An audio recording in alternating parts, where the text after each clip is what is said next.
All right, we're good. Excellent. Thanks so much, Mason. Mute your phone. Okay. 12 o'clock, ready to go? Waiting room. You got the room?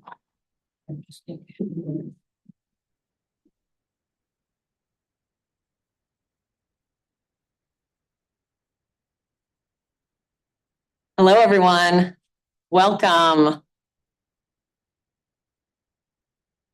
Hello and welcome. Just give us a moment while we get everyone in from the waiting room, and welcome to those of you who are watching the live stream.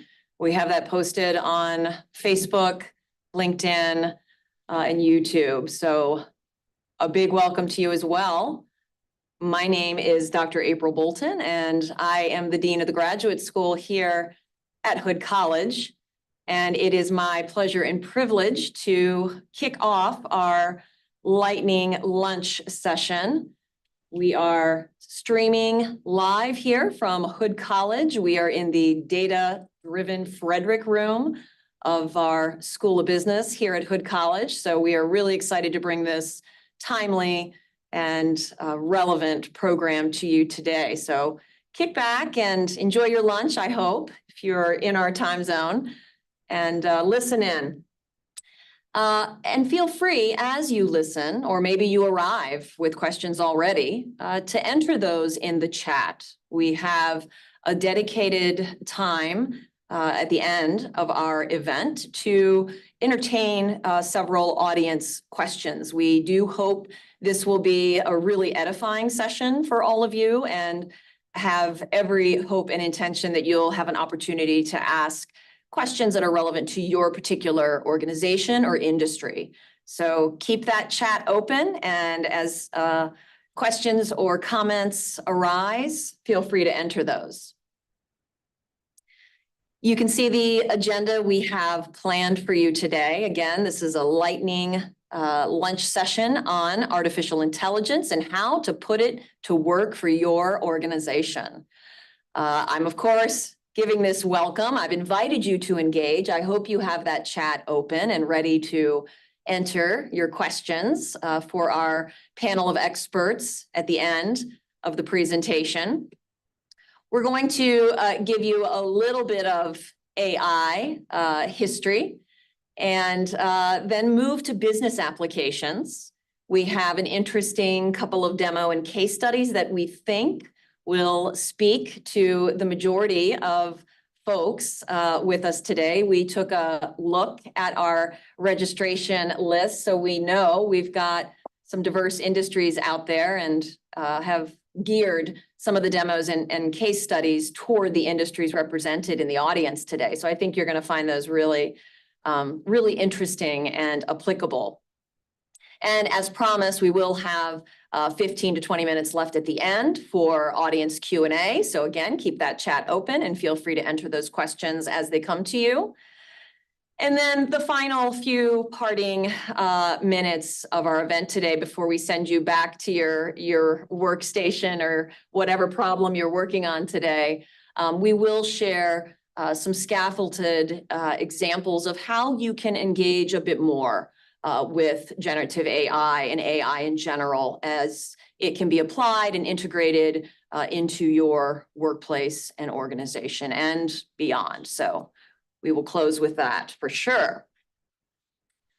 Our session outcomes, we think you'll have a heightened appreciation for the general evolution of artificial intelligence.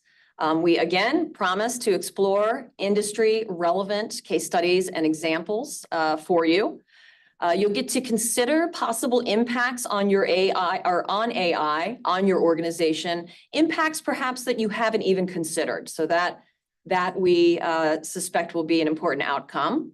You will get to engage with our AI experts, and finally investigate how leveled training can really support you and your organization as you seek to grapple with or engage with or really leverage artificial intelligence. Here are our faculty experts, and the wonderful thing about Hood College is that we really do value ongoing industry investment and partnership across our faculty experts. And so you're going to hear firsthand from two of our faculty how they are leveraging their faculty roles to support industry partners in this adventure, this AI adventure, and how there are some other ways that they can even support the folks at this lunch webinar. So you're going to hear some, again, really interesting case studies and real-time examples of how our faculty experts are leveraging this technology for local industry partners and beyond. And with that, I would like to invite our first panelist up to the podium, Dr. Daniel Sierra Sosa. He is the Assistant Professor of Computer Science, and he's going to be giving you a brief overview of AI.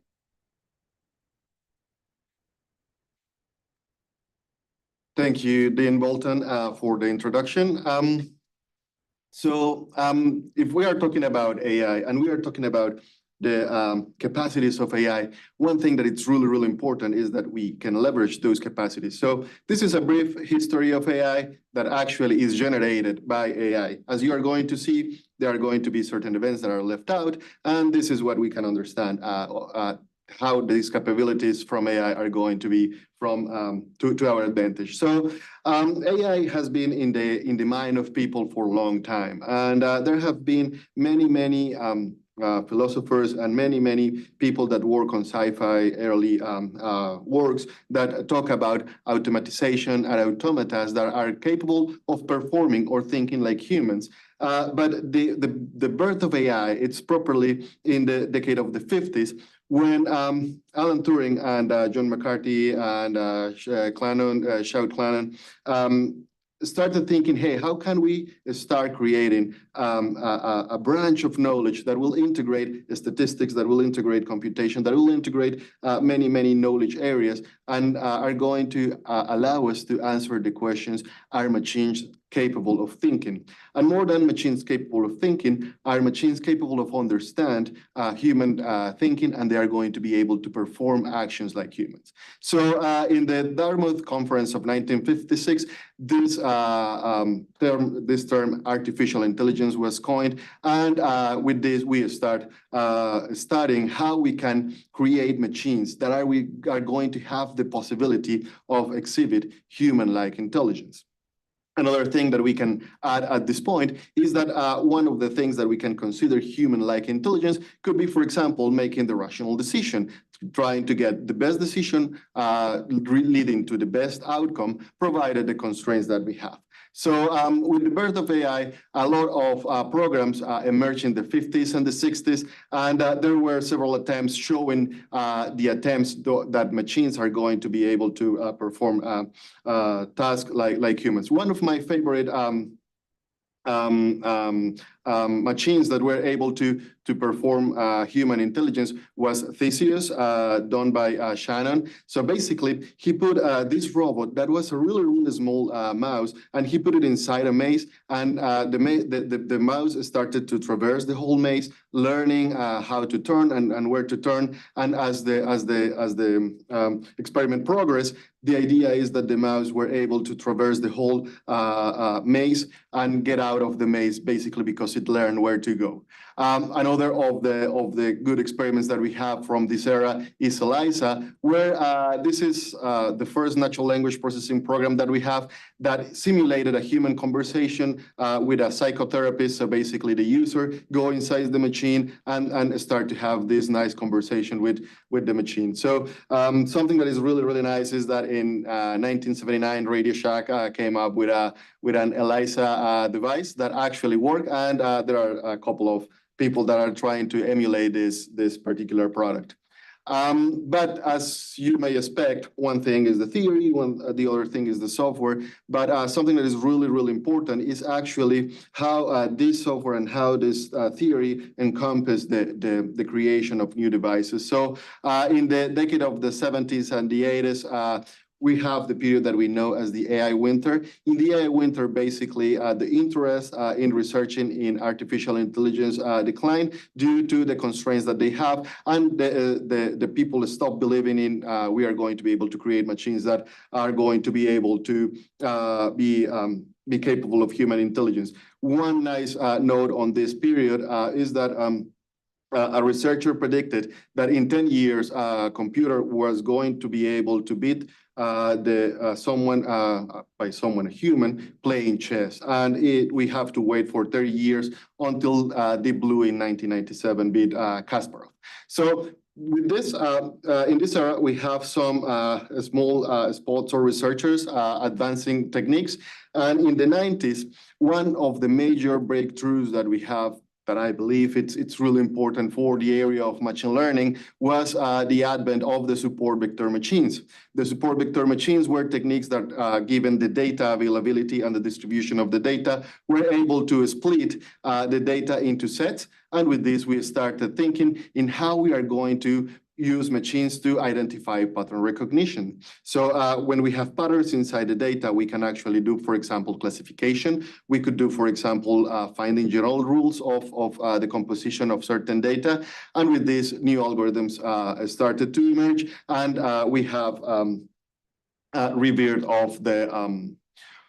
of the AI in this decade. And from this time, we progress into deep learning techniques and beyond. The idea is that with the early 2000s, we saw that the technologies in artificial intelligence play a transformative role in what we are doing. So notice that right now, we have a ton of devices that are collecting data. And with this data that the devices are collecting, we are capable of doing stuff. So we have data availability, and the computers become more and more powerful, and we are able to understand and interpret those data with better techniques that are more accurate. And now you're going to see artificial intelligence in everything. So for example, if you are going to the airport, just to give one example, an artificial intelligence agent is going to be following through the whole airport until you get into the airplane. And once you get into the airplane, an artificial intelligence agent is going to be helping the pilot to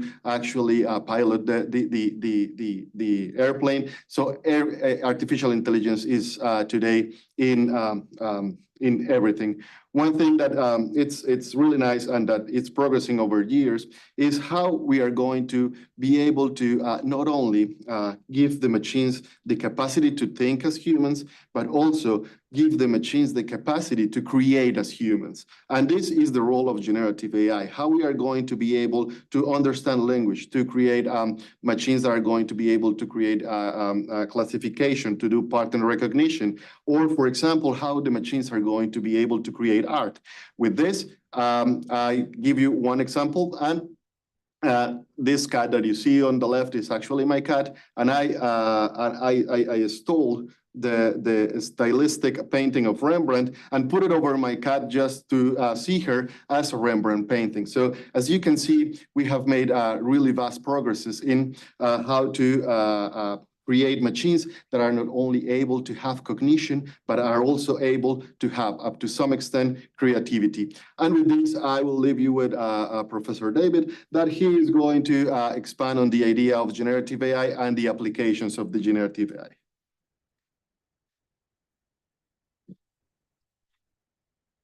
Thank you so much, Professor. And it's neat to see how we're part of this timeline now.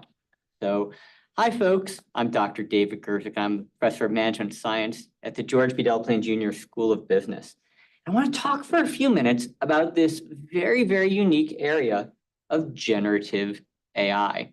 Now, to do so, we really need to bring into the conversation some of the terminology that just has been percolating through all media as of late.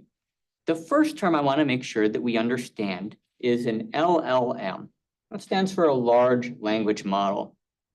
These are your Chat GPTs of the world, your Anthropic Claudes, your Google Geminis, your many frontier models, and many other models that are based on training off of tremendous amounts of data and utilizing a tremendous amount of compute to come up with their systems.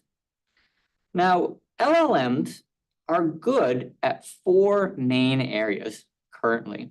We call this the WINS framework. They're good at words, images, numbers, and sounds. That's an awful lot of context and material that they're able to handle. And of course, this has gotten everyone very excited, no more than, of course, the business and federal communities. So I'd like to point out is the hype cycle for artificial intelligence. This is crafted last year by Gartner, and this is a particular hype cycle for artificial intelligence. Now, if you take a look, we examine the hype cycle and we recognize that some type of action happens. We call this the technology innovation trigger. Something happens. In our case, we were able to develop these large algorithms and apply compute and storage to be able to create systems like LLMs. And based on that, we see a tremendous hype of excitement that these are going to be really amazing at a variety of different tasks, a variety of different markets. This curves up into what we call the peak of inflated expectations. And if you look right now, what's there at the top? Generative AI. Perhaps that's why it's part of so many conversations right now. As technologies continue to mature, they move through another pattern, eventually moving towards what we call the plateau of productivity, where these become commodified and available widely. We don't even think of them so much as the newer technologies. And you can see computer vision as one of these AI technologies that is moving towards that plateau of productivity. And certainly we just heard a situation where in an airport, right, computer vision may be accessible. But what I want to focus on, as much as we are at this hype cycle, I think as professionals, as academics, we recognize that there's tremendous potential here. And this potential is certainly also felt by a broader community. Just recently, we saw Tyler Perry halting a large addition to a studio that he was building in Atlanta, an $800 million addition. Why? Because he watched the Sora program from OpenAI and its generation of video. And I like his quote that he has there, but he essentially says that we can't compete against this new type of technology.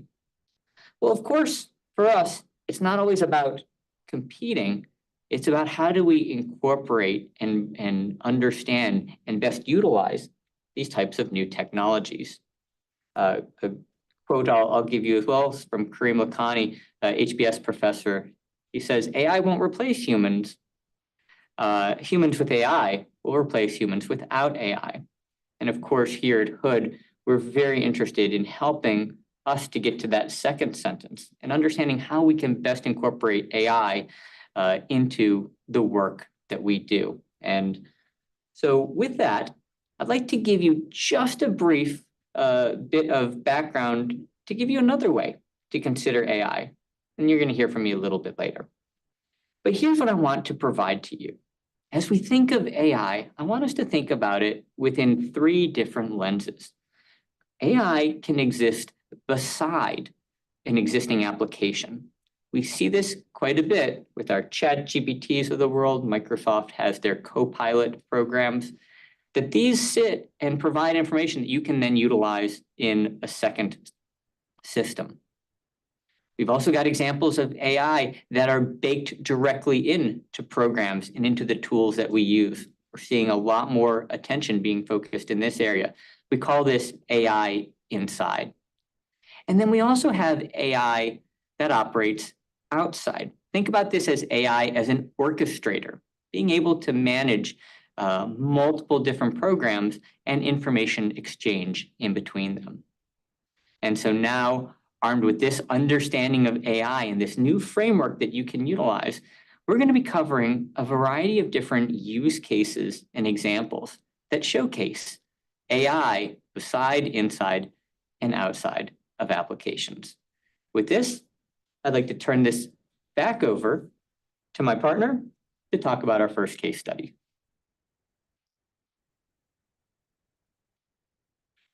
All right, so as we mentioned, one of the things that actually make AI so appealing is that it put us in a situation in which we can leverage the use of machines to perform human activities. One of those activities is thinking about how we are going to be able, for example, to unify the medical language. What do I mean by that? So let us imagine, and we put in the situation that we overeat. And then when we overeat, we know that we can take something for it, but we also can have some of those ancient cures that in different cultures are different. And we have all this diversity of information. So on one hand, we have the technical information for this common, let's say, disease, and we have the actual belief or cultural beliefs that we have from the people that say, hey, this is going to cure whatever you have. So how we are going to reconcile these two different languages that we are speaking. So one of the main goals that we have in the medical profession is actually to provide better care for the patients. And right now we are having large amounts of data that is being created with a lot of diversity. So we have, for example, electronic medical records, we have clinical reports, we have doctor notes, we have publications, and also we have something that is actually dangerous if it's not handled correctly, which is, for example, X. So a lot of people is going to actually post a lot of healthcare information on X saying, hey, I have this, or they are going to Google for something. And there is something that we will need to integrate into our mixing pot of how to actually unify the medical language. That is actually what we are going to do with the context. So where the information is coming from, what is the validity of this information, and how we can make all together for actually filter that unnecessary and irrelevant information that could be actually not helpful for the patient. So we have worked on a tool that based on all the information that we have coming from different sources. For example, we have something super structured data, like, for example, the demographic information of the patients, lab results, ICD-10 codes that we have for the patients, prescription and drugs that could come from actually from billing. And all this information provide a certain picture of the patient that if we interpret this information is going to provide a valuable asset for handling our patient. And then we have something that it's more complicated for machines, but easier for humans. That is the unstructured information that comes from the language, the information that comes from text, and is actually telling us a piece of information that could have certain truth on it or not. So for example, we can have three categories. One could come from academia, where we are going to have medical books, papers that are being published, literature that is out there, research notes. And with this, we are going to bring certain information. Also from the clinical notes, notice that this is going to be more patient-centric. We are going to have information from the particular patients that does not fight with the one that we have from academia, but actually complements it and engage in here to provide something that it's for you, for the people. And then we have the cultural belief. For example, if I ask my grandma, what should I do for A? She's not going to tell me, go to the pharmacy and do this. She's going to probably tell me to do something that I will find in my house. So drink water with whatever on it. So all this information has certain validity. And what we can do with generative AI is taking all that context, find the actual veracity of the information that we are bringing when we integrate academia, clinical notes, structured data, and popular beliefs to generate something that actually gives us medical advice. And this is going to be a responsible use of this generative technology like ChatGPT for generate, for example, a chatbot that is going to answer the questions from the users. Medical field is just one of the fields that could benefit from generative AI, but Professor David is going to actually illustrate us on more examples.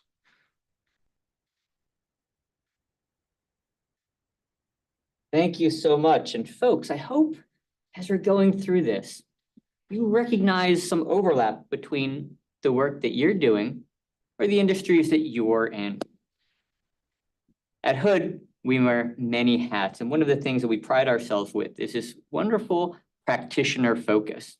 And this comes from our faculty who often wear many hats. Myself, I also support a government contractor as the Chief Technology Officer for Development Infrastructure, voted one of the 5 best AI solution providers to watch. What I'm going to do is I'm going to provide just a little insight into some of the work that we're doing with AI, recognizing that all of this is information that, of course, comes from the classes that we teach here. So today I want to talk about 2 particular areas, inside and outside, if you will. I'm going to tell you a little bit about how at Devis we're leveraging AI to support the proposal process and how we go after potential bids. We're also going to talk a little bit about how we augment our engineering staff and how we leverage AI to support the work that they do. Let's dive into the first one here. Now let's talk a little bit about where we stand from a federal AI landscape. This is a report that was produced by Deltec GovWin about the federal artificial intelligence landscape for this year. And I want to pull out just a couple of the talking points that they have because this is really interesting. Notice when it comes to AI spending trends that federal AI spending totaled $7.7 billion from 2020 to 2022, but that's expected to increase by over a third over the next 3-year period. And why is this? Well, I think like other industries, they're recognizing that AI can be an enabler for modernization efforts. And indeed, when we see the work that's being put out for bid, much of that is about modernization. It's an area that IT leaders continue to prioritize. And of course, AI and machine learning stand as ready technologies to support this type of effort. Now, where we're at though right now is really rooted in a lot of research and development. As a matter of fact, AI represented 60%, was represented by 60% of R&D efforts. So notice that people are still trying to understand where they're at. Now, why is that? Well, there are many reasons, but part of that is because it's just so very new that many people are trying to understand where this fits within their organization. As we look particularly at government, some interesting findings from the Pew Research Center showed that in polling individuals within the government, public administration, and military industry in particular, only 13% believe that AI, generative AI, is going to have a major impact on their work. Another percentage believe that it's going to have a minor impact, and you put that together and you've got 54% that believe that AI is going to have some impact. We're here to tell you that this impact is going to be much more. I think all you have to do is look up to the information technology folks, those folks that are working directly with this technology, who see the potential that it has. McKinsey & Company, one of our primary contractors, provides a set of touch points and locations where AI, and in particular generative AI, can be incorporated throughout all manners of organizational effort, from the infrastructure level all the way up to consumer touch points. We truly have technology that's able to be utilized across a variety of different areas. So wherever you might be within your organization, you might find an opportunity there. Now, let me tell you about how we're doing things, because I think this is an example, certainly for those in the federal space, but also, sure, if you're in the nonprofit space, working with grants, if you're working in any area that has a review and submission process, I think this might resonate well. The first thing that we've looked at is how do we automate rote tasks? You can see some screens up that showcase how with our business development staff, we do things like evaluate and prepare proposals. We develop compliance matrices and evaluate our proposals against compliance matrices that we've crafted. And of course, we look to find ways that we can prove and verify the work that we've been doing. And this is measured in real performance gains. We evaluate a variety of different proposals and potential proposals that we might bid on every day. This typically is a very laborious process that requires a tremendous amount of specialized understanding of our organizational capabilities and also the direction that our leadership would like to go. With tools that we've crafted, we're able to evaluate about 100 solicitations in about 60 seconds.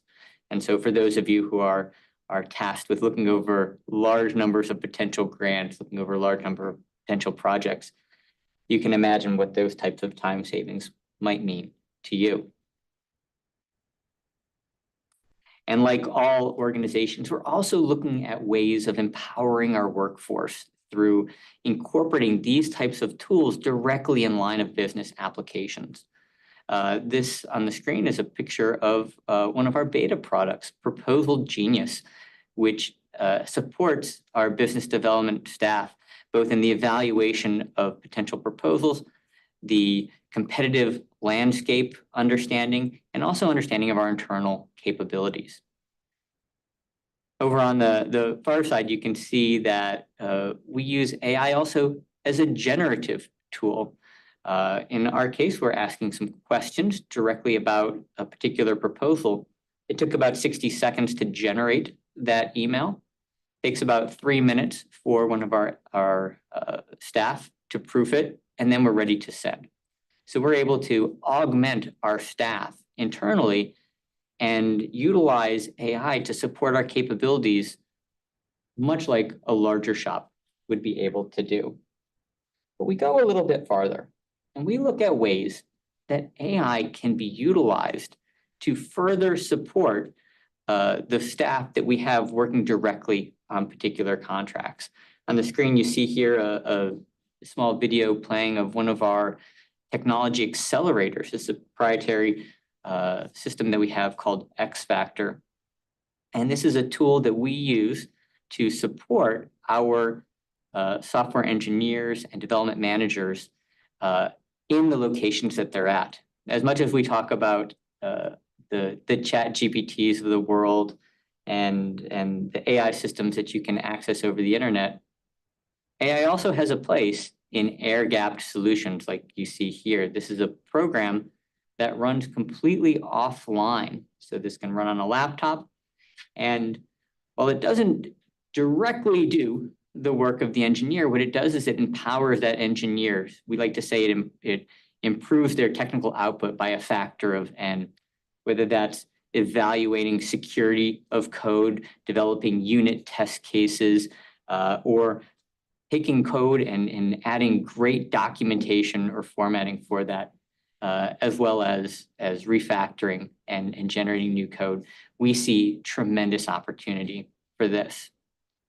Now, as much as I speak about how we utilize technology in the AI field internally to buttress and augment our efforts with our line of business applications, and also how we utilize it to support our workforce when they're on site, we also recognize that AI is an area that we want to have tremendous insight and attention on. And so as a practitioner, I'm excited to see the areas where technology and AI are taking us and new potential applications.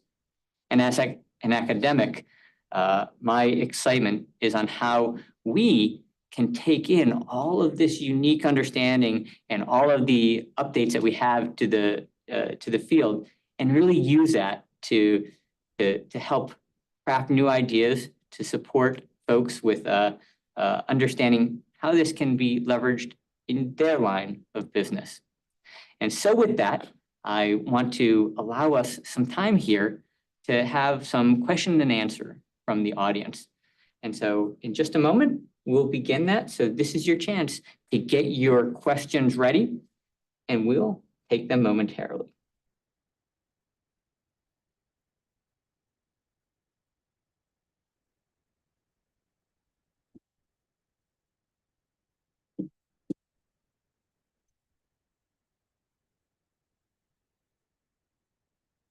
Folks, thanks for joining us for this lunchtime session. We have several questions that have been coming in, so please keep them coming.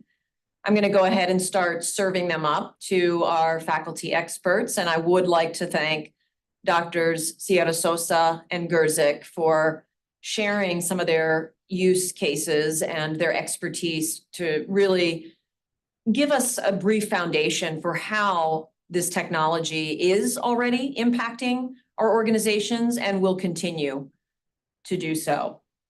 So the first audience question that came in, and again, feel free to keep adding some. A participant asks, today, we are generating new data sets based on human activities. Is there a risk that AI will pollute input data of those data sets? I think I've asked that correctly, so. That's a great question. And I'll give a little bit of background on this as we begin to answer. Generative AI in particular is trained on massive data sets. We often talk about the models here in terms of the billions, or in some cases, trillions of parameters that they bring in, whether that's reading information from the internet, whether that's pulling in information from books, whether that's pulling in information from other unstructured data sources. There's only so much that we can bring in to these models. As these models continue to be developed, the push is to continue to ingest newer and newer content. And here's where that gets kind of tricky. Over the last year, how much content has been created by these generative systems? And so it's almost like drinking your own bathwater, that these systems start to ingest through their standard processes information that they actually output earlier on. This is a known challenge for the industry and one that is front and center. There are a variety of different techniques around that, but know that when we talk about any output that comes from these systems, that at our current present state, there does need to be a human in the loop. So much of what we talk about in our classes here, and we'll be talking about in classes forthcoming in AI, is not about the leveraging of these machines on their own, but really about human-computer teaming and how we can create these loops that just drive productivity further. Challenges like what you mentioned do arise, but those are certainly things that we have an understanding of. Anything to add? Good. No. I think this next one is for you, Dr. Sierra Sosa. Thanks for the presentation. What does the AI workforce look like? Are they all computer scientists? Well, thank you for the question. It's actually great because we have been here at Hood College having extensive discussions about how we can actually train our students to serve the needs of industry and to actually embrace these new technologies that are coming. So one of the things is that AI, it's an area where several disciplines converge. We have statistics, we have data analysis, we have computing. So having computer scientists is just one part of it. Right now, one of the best team members that you could have in your particular company is actually a mathematician. Because the mathematician is going to understand all these models, probably is not going to be so proficient coding anything, but is going to actually provide you with this peace of mind that any model that is created is going to be actually tested and is going to work according to what is expected. So as you can see, right now, the role of the computer scientist is not an isolated island that this person will have this particular set of knowledge, but we will need to start integrating all these new technologies. One one of the most interesting things that I have found working with AI is that it's not just intelligence. We think as when we are talking, for example, with industry or for generating business, we are talking and thinking about this strict set of outcomes that we are going to obtain from our algorithms that are going to be systematic and always correct. This is true, but Gen AI, as we have been discussing today, has one component that is equally important, that is creativity. So, for example, in the projects that Dr. Gersnik showed today, there is a component that is this creativity that actually is going to find those nuances that are inside the patterns of language to actually produce an outcome that is going to be not only correct and accurate, but also quite unique, and is going to have that component in it. So as you can see, computer scientists is not only the only thing that we are going to need for the workforce. We are going to need a team that is going to have, that is going to be diverse in disciplines. Excellent. Keep the questions coming. They're really excellent. Another participant asks, I'm thinking about security and whether cybersecurity is keeping pace with the AI and generative AI developments. Can you speak to, particularly from an academic perspective in grooming students, are you able to prepare professionals to anticipate this challenge? Absolutely. Security is paramount, and security can be evaluated from a variety of different perspectives. One of the areas that we are seeing generative AI supporting and helping with is uncovering security concerns that otherwise would remain only isolated to that expert's eye, right? Really providing us that capability to utilize these tools to augment and to support our security efforts. Now, there's a flip side to this, right? As any technology, right? It's doesn't matter whether it's used for good or for bad, right? The technology is ambivalent. And we're seeing generative AI utilized to improve upon issues of information security. Perhaps maybe the easiest one to offer is that phishing attempts have gotten much more sophisticated and much better.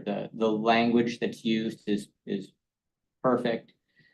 The information and content and technology that supports them are all generated and are at an expert level beyond what we've seen before. Our standard radar of being able to say that doesn't look quite right has to be tuned a little bit more these days. I suspect that we're going to see this question showing up quite a bit more. It's going to be showing up at the intersection of computer technology and where that intersects with the human component. Whether that be in areas like social media and influence that's presented there, whether that's going to be in manipulation efforts. I imagine we will see lots of potential scenarios of that, especially if the election's forthcoming. And it's also going to show up in attempts to subvert and break the information systems that we currently use. So, you know, I haven't had my students yet go out and use generative AI to try to hack another system, but I suspect that the bar of technical expertise for those being able to do that has been significantly lowered with AI. So in these agnostic technologies, it's also about, you know, both dropping the bar and then raising it in other places. And so this type of vigilance, I think, comes from understanding.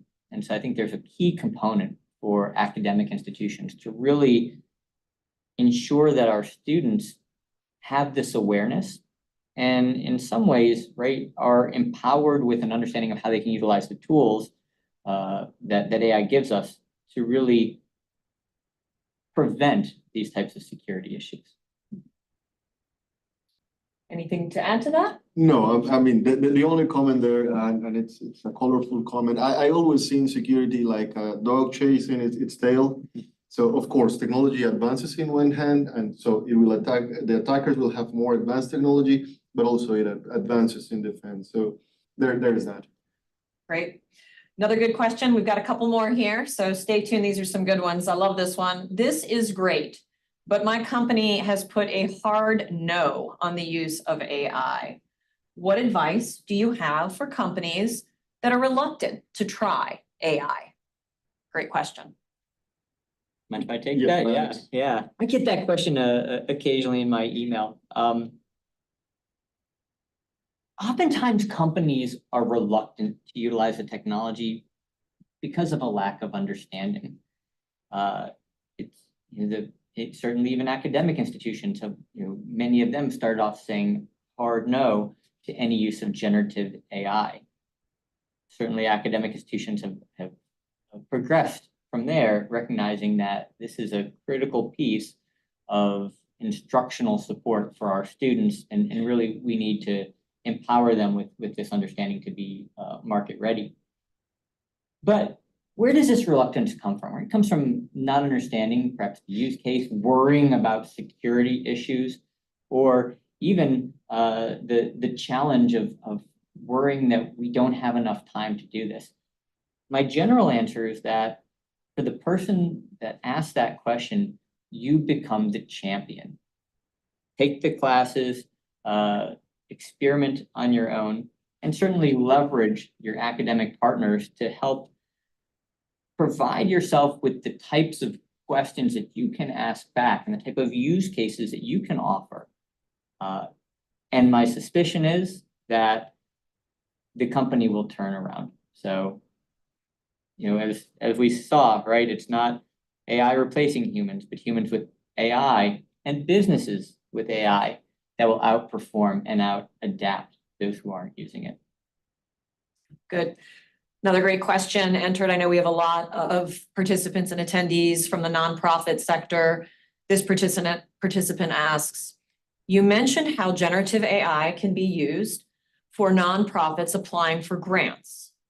Given the nature of limited resources, what do we need to focus on to keep pace with generative AI developments in the grant application process? That one is definitely for you. Certainly, this is an area of a lot of interest.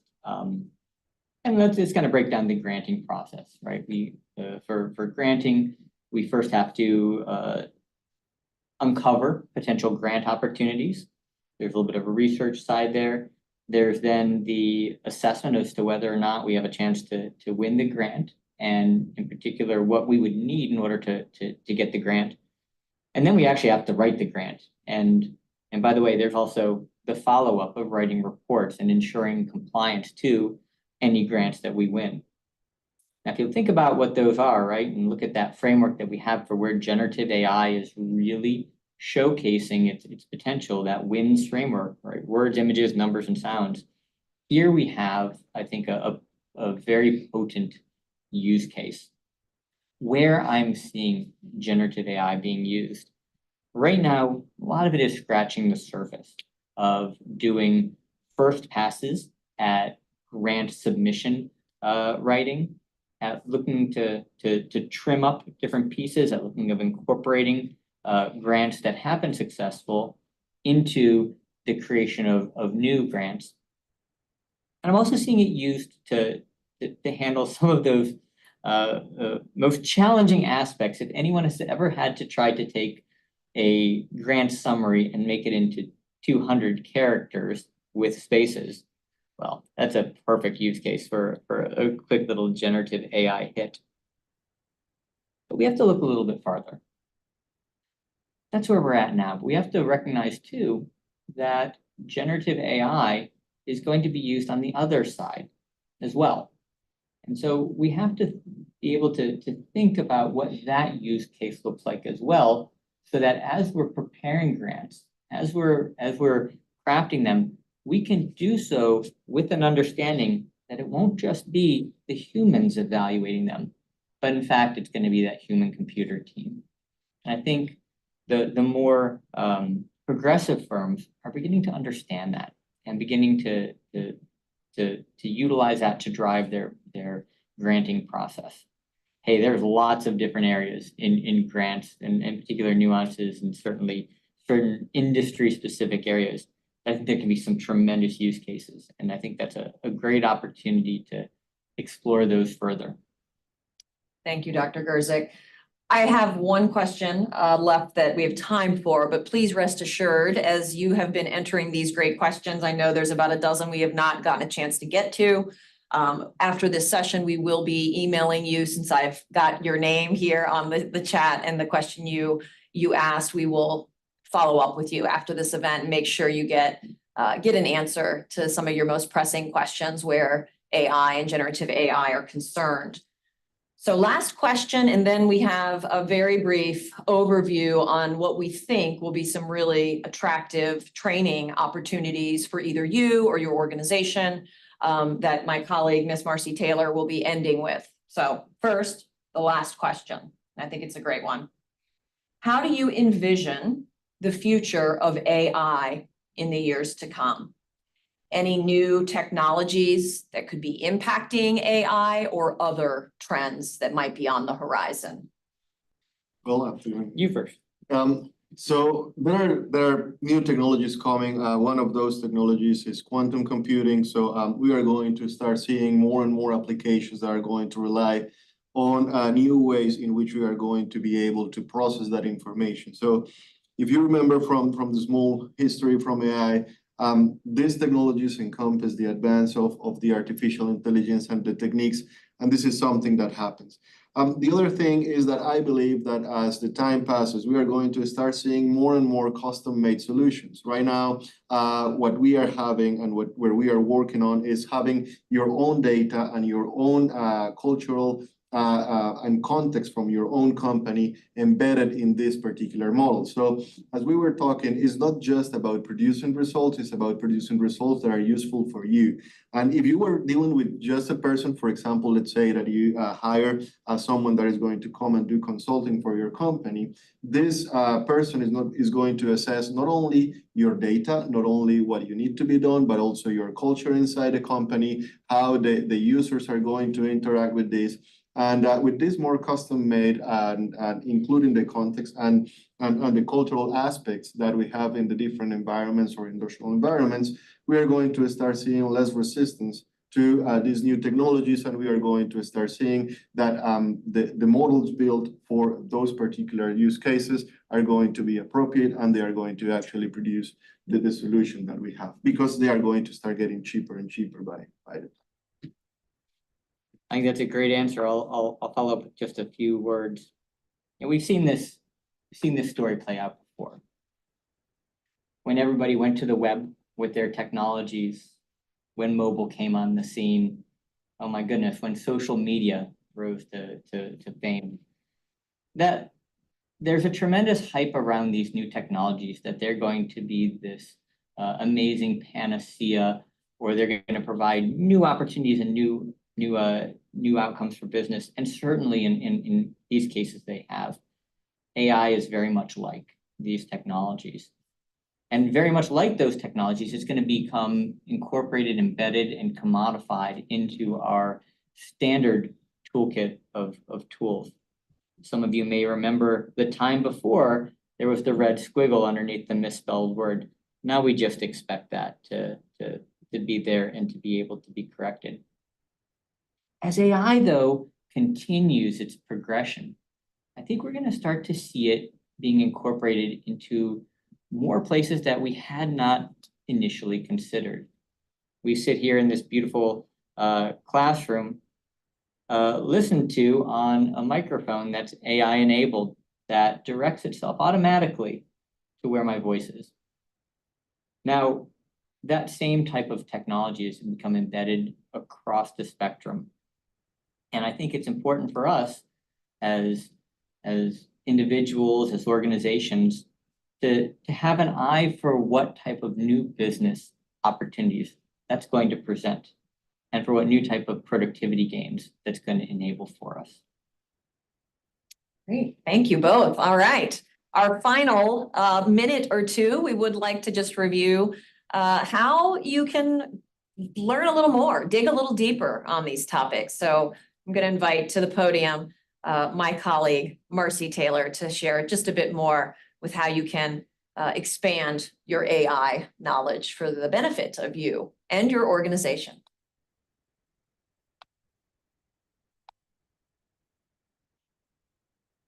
Thank you, Dr. Bolton.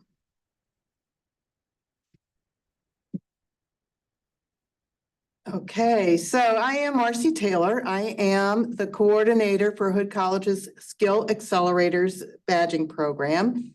And we certainly hope that you enjoyed our lunchtime webinar on AI and that we whet your appetite a little bit to go further at Hood. Now, we have ways for you or your organization to go further and learn, deepen your knowledge on AI through exploring, applying, and deepening your knowledge. So first, you can explore AI further tomorrow. We have another lunchtime webinar that's available, and this one will focus on health informatics. This is a perfect opportunity for those of you who may be in the research or in the healthcare fields. So we hope that you will consider exploring and sign up for our free webinar for lunchtime tomorrow. If you feel like you heard enough today that you're really ready to dive in, maybe you'll consider signing up for or applying for our Apply Generative AI badge.